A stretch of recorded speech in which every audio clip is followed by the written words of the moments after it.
Nabalot ng karahasan ang sanay masayang pagdiriwang ng Bastille Day ng sagasaan ng isang truck. Ang mga nanonood ng fireworks display sa lungsod ng Nice, France.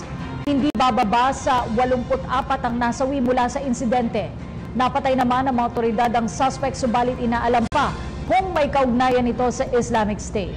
Inalawid ba ni French President François Hollande ng 3 buwan ng umiiral na state of emergency na nakatakda sana magtapos sa Hulyo 26? Wala pa umanong natatanggap ang konsulado ng Pilipinas sa France na ulat na may nadamay na Pilipino sa pag-atake. Umapela ang embahada sa mga Pilipino sa Nice na maging mapagmatyag at iwasan muna ang mga matataong lugar. Si Pauline Requesto sa detalye.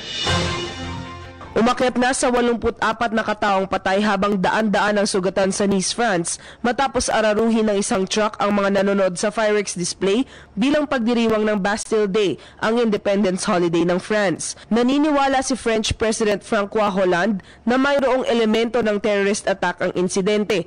Nanindigan ang Pangulo na hindi magpapatinag ang France sa paglaban sa terorismo. Kasabay nito, pinalawig ni Hollande ng 3 buwan ang state of emergency na nakatakda sanang magtapos ngayong buwan.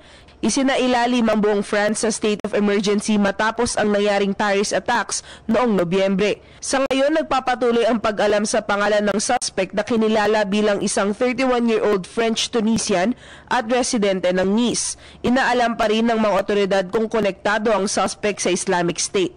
Napag-alaman ng mga otoridad na may lulang pampasabog, granada at iba pang armas ang truck. Pinangungunahan na ngayon ng Paris Prosecutor's Office ang investigasyon sa pag-atake. Inilockdown na rin ng mga otoridad ang lungsod sakaling magkaroon pa ng iba pang pag-atake sa lugar. Samantala, patuloy pa umunong minomonitor ng Embahada ng Pilipinas sa France ang sitwasyon ng mga Pilipino sa siyudad ng Nice. Sa isang panayam, sinabi ni Consul General Eileen Mendiola Rao na nakatakda pang ilabas ng pamahalaan ng France ang pagkakakilanlan at nationality ng mga biktima. Dagdag pa ni Rao, may mga Pilipino ring nakiisa sa selebrasyon ng Bastille Day, subalit umaasa ang embahada na wala ang mga ito sa pinangyarihan ng insidente. Pinayuhan naman ng opisyal ang mga Pilipinong nasa Nice na huwag munang lumabas sa kani-kanilang mga tahanan, maging mapagmasid at iwasan muna ang mga matataong lugar. Inihayag naman ni Foreign Affairs spokesperson Charles Jose na wala pa silang natatanggap na ulat na may mga Pilipinong nasawi o nasugatan sa insidente.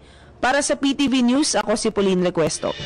Hi, ako si Ria Fernandez. Mag-subscribe na sa PTV YouTube channel. I-click lang ang subscribe button.